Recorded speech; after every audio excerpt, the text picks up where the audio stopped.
वेद पाठशाला में मैं आपका हार्दिक स्वागत करती हूँ। प्रिय श्रोता, परमेश्वर का वचन जीवित, पवित्र एवं सामर्थी है। आशा है कि आज के वचन से आपको आत्मिक लाभ होगा। तो लीजिए प्रस्तुत है ये संदेश।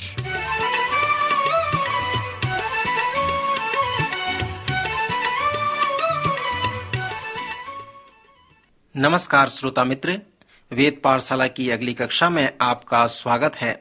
श्रोता, यह अध्ययन परमेश्वर के वचन को समझने में आपकी सहायता करता है, जिससे आप परमेश्वर के वचन को अपने जीवन में लागू कर सको। मित्र, इन दिनों में हम जिस विषय पर विचार कर रहे हैं वो आज संसार की विभिन्न कलीसियाओं में एक बड़ा ही गलतफहमी का विषय है।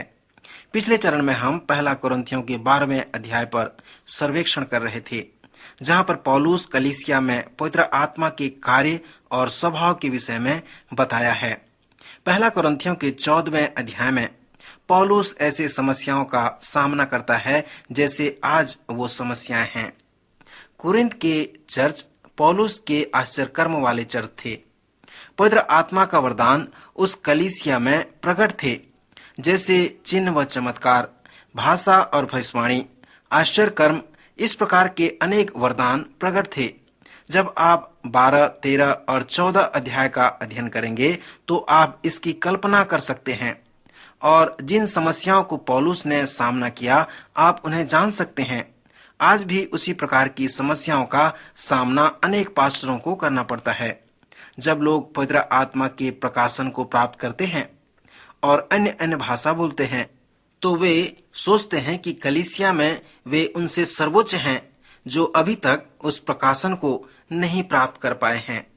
वे सोचते हैं कि यदि तुमने इस अन्य भाषा के वरदान को प्राप्त नहीं किया है तो तुम आत्मिक रूप से भरपूर नहीं हो और तुम आत्मिक लोग नहीं हो। अब जब हम 14वें अध्याय में वरदान व भाषाओं के विषय में देखते हैं तो हमें ये प्रश्न पूछना है कि क्या अन्य अन्य भाषा कहने का अनुभव कुछ मसीहियों का अनुभव है या फिर यह मसीहियत अनुभव है। कुछ लोग जो कुरिन्थ में थे उन्होंने कहा, हे भाइयों, अन्य अन्य भाषा बोलना मसीहियत का अनुभव है। यदि आपके पास उस प्रकार का अनुभव नहीं है तो आपके पास मसीहियत का अनुभव नहीं है। सो यही वो अपधर्म है जो पौलुस इन तीनों अध्याय को लिखता है और बताता है, तो उनकी समस्याओं का वो सामना करता है। जब पवित्र आत्मा का वरदान प्रकट हुआ तब कुरिन्थ में अनेक समस्याएं उठ खड़े हुए। सर्वप्रथम पौलुस ने पृथक्करण की समस्या के विषय में लिखा है। फिर उसने उन लोगों को पहले लिखा जिन्होंने चिन्ह व चमत्कार के वरदान को प्राप्त किया। फिर उनके विषय जिन्होंने इसे नहीं प्राप्त किया, उनके पृथक्करण के विरुद्ध में लिखा है, क्योंकि इसी कारण उनमें अलगाव की भावना थी। जिन्होंने इस वरदान को नहीं प्राप्त किया वे अपने आप को आत्मिक रूप से असुरक्षित अनुभव करते थे। साधारण तौर से लोग असुरक्षित थे और विशेष करके आत्मिक रूप से वे असुरक्षित थे।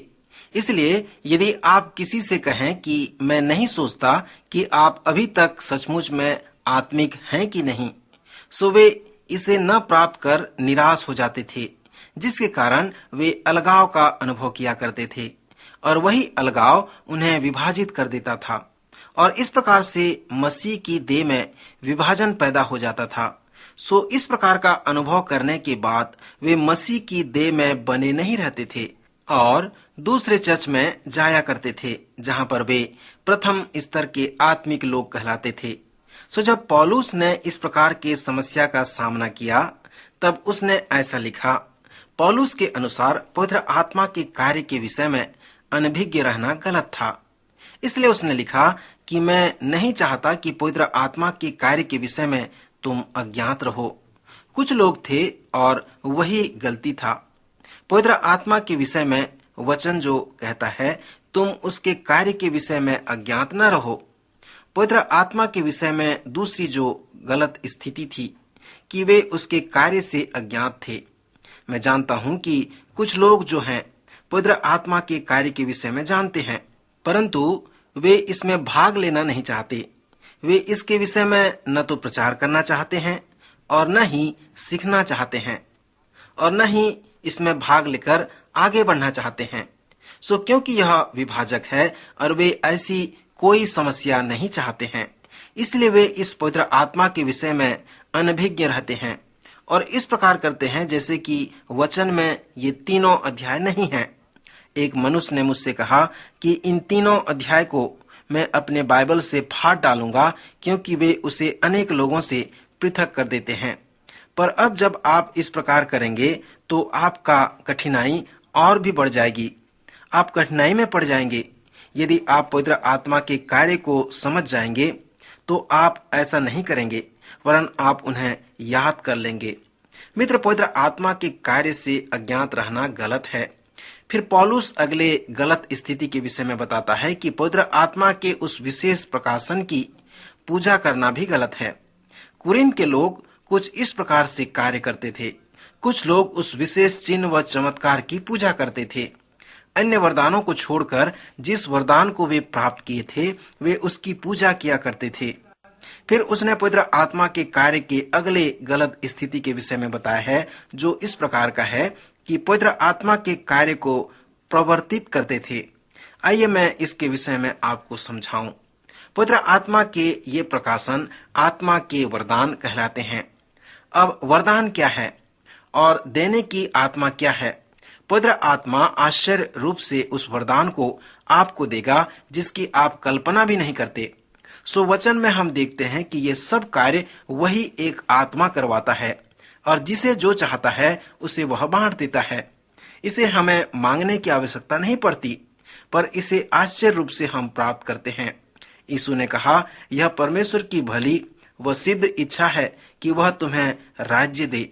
यदि उनमें से कोई भी वरदान यदि परमेश्वर आपको देना चाहेगा तो आप उस वरदान को प्राप्त करेंगे। यह देने वाले के ऊपर में निर्भर है। वह वरदान आपके पास आश्चर्य रूप से आएगा। जब मैंने कहा कि उन वरदानों को प्रवर्तित करने का प्रयास न करें तो मेरा तात्पर्य यही था। इस लेखांश में पौलुस ने कुरिन्थ के लोगों को और हमें भी कहा है कि हम आत्मिक वरदानों को नकल करने का प्रयास न करें। मैं सोचता हूं कि यह दयनीय है, परंतु कुछ चिन्ह व चमत्कार वाले समूह लोगों में अधिक दबाव डाले जाते हैं ताकि या तो वे उस दल में बने रहें या फिर बाहर हो जाएं। लोग उन आत्मिक वरदानों का नकल करने लगते हैं ताकि वे उस समुदाय में बने रहें। यह वास्तव में दुख की बात है। आप उनका नकल करके उनका उपयोग नहीं कर सकते। पवित्र आत्मा के कार्य के संबंध में लोगों के पास ये गलत स्थिति थी। जैसे पौलुस 12वें अध्याय के अंत में आता है, तब महान प्रेम का एक अध्याय देता है। प्रेम के विषय में बताने के बाद वह 14वें अध्याय में आत्मिक वरदान से बढ़कर मसीह के देह में आत्मिक वरदानों के कार्य के विषय में बताता है।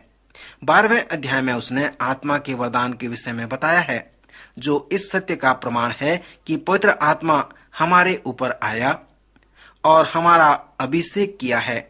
एक विश्वासी के ऊपर पवित्र आत्मा के आने का प्रमाण क्या है? उत्तर है कि आत्मिक वरदान।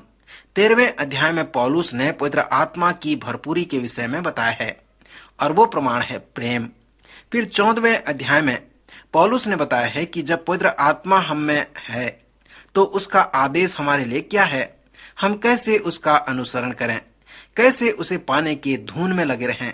जब आप विभिन्न कलीसियाओं के आराधना में भाग लेंगे तो आप आश्चर्य में पड़ जाएंगे और प्रश्न पूछने लगेंगे कि इनमें से कौन से समुदाय की आराधना उचित है और कौन से समुदाय की आराधना ठीक नहीं है। पवित्र शास्त्र में इसका एक छोटा सा उत्तर है जिसे आप जानकर आश्चर्य करेंगे। चर्च आराधना के नियम के विषय में यीशु ने जो कहा है वो प्रभु भोज के समय में दिए गए आदेश व शिक्षा है। आराधना के नियम के विषय में यीशु ने यही बताया है। पौलुस इस 14वें अध्याय में कहता है कि जब तुम इकट्ठे होते हो तो सब कुछ आत्मिक उन्नति के लिए किया करो। इस अध्याय में वह विशेष करके चर्च में अन्य भाषा की समस्या के विषय में बताया है। उसने अन्य भाषा को 16 बार कहा है। उसने ये नहीं कहा है कि भाषा आज के लिए नहीं है। उसने कहा है कि वह स्वयं अन्य भाषाओं को बोलता है और कुरिन्थ के विश्वासियों से बढ़कर बोलता है। भाषाओं में बोलना अच्छा है, परंतु मसीही अनुभव में यह पर्यायवाची है। सो उसने अन्य भाषा कहने के लिए मना नहीं किया। इस अध्याय के अंत में उसने कहा कि सारी बातें सभ्यता और क्रमानुसार की जाएं। उसने कलीसिया के लिए कुछ नियम व आदेश बताए हैं ताकि कलीसिया की उन्नति हो, मसीह की देह बढ़ती जाए। सो पौलुस के अनुसार सारी बातें सभ्यता और क्रमानुसार की जाएं और एक दूसरे का आत्मिक रूप से उन्नति हो सके। इसलिए पौलुस ने कहा, बिना अनुवादक के तुम चर्च में अन्य भाषा न बोलो। यदि ऐसा करते हो तो तुम केवल अपने ही उन्नति के लिए करते हो, परंतु तुम्हारे भाई के विषय में तुम क्या करते हो? तुम्हें चाहिए कि तुम अपने भाई की उन्नति के लिए ऐसा करो। सो अनुवादक होना आवश्यक है। अनेक तरह से पौलुस उनसे कहता है कि इसके द्वारा दूसरों की आत्मिक उन्नति होनी चाहिए। श्रोता मित्र, हम 13वें अध्याय का सर्वेक्षण अलग से करेंगे, पर जब आप 14वें अध्याय के अंत में आते हैं और इन 3 महान अध्यायों को समाप्त करते हैं, तो अन्य भाषा के विषय में उसकी स्थिति को आप जान लें। कुरिन्थ की कलीसिया की तरह आज हमारे कलीसिया में भी अनेक लोग हैं जो कहते हैं कि अन्य भाषाओं का कहना मसीहियत अनुभव है। सो यदि आपने इसका अनुभव अभी तक नहीं किया है तो आप सचमुच में आत्मिक लोग नहीं हैं। फिर दूसरे लोग हैं जो कहते हैं कि अन्य भाषा आज के लिए नहीं है। यदि आप हमारी कलीसिया में इस प्रकार की भाषा कहेंगे तो हम आपको चर्च से निकाल देंगे। सो लोग हैं जो इस प्रकार कहते हैं। पर मित्र, मैं आपको चुनौती देता हूं कि आप इन अध्यायों में आएं और इनकी व्याख्या करें, उन्हें सारांश में देखें और प्रश्न पूछें कि पौलुस क्या कहता है, क्या इसका अर्थ है और हमारे लिए इसका क्या तात्पर्य है। यदि आप ऐसा करेंगे तो आप वर्णन करने पाएंगे कि पौलुस ने किस प्रकार के वरदान के लिए मना नहीं किया है। उसने लोगों को अन्य भाषा बोलने के लिए मना नहीं किया। पौलुस ने कहा ऐसा होने दो, परंतु उसके लिए नियम व आदेश हैं। आज हमें चाहिए कि पौलुस व वचन के आधार पे पवित्र आत्मा के कार्य के विषय में वर्णन करें। शायद आप मेरी बातों को सुन रहे हैं और उसे नहीं समझ पा रहे हैं कि मैं क्या कह रहा हूं, तो कृपया हमें पत्र अवश्य लिखें। इस विषय से संबंधित हमारे पास कुछ उपयुक्त साहित्य है जिसके द्वारा आप इसे और भी भली भांति समझ सकते हैं। सो आज हम यहीं पे रुकना चाहते हैं। अगले कार्यक्रम में फिर से मिलेंगे। प्रभु आज के वचन द्वारा आप सबको आशीष दे, आपकी सहायता करे।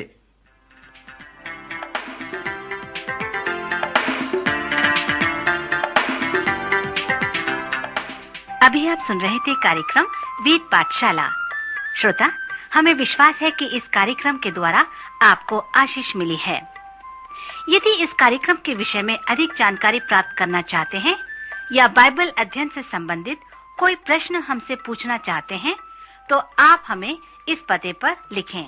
हमारा पता है कार्यक्रम वेद पाठशाला, post box number 713, EN post, Faridabad 7। पता एक बार फिर सुन लीजिए। कार्यक्रम वेद पाठशाला, post box number 713, EN post, Faridabad 7। आज के कार्यक्रम का समय यहीं पर समाप्त होता है। अगले कार्यक्रम में आपसे फिर भेंट होगी। तब तक के लिए नमस्कार।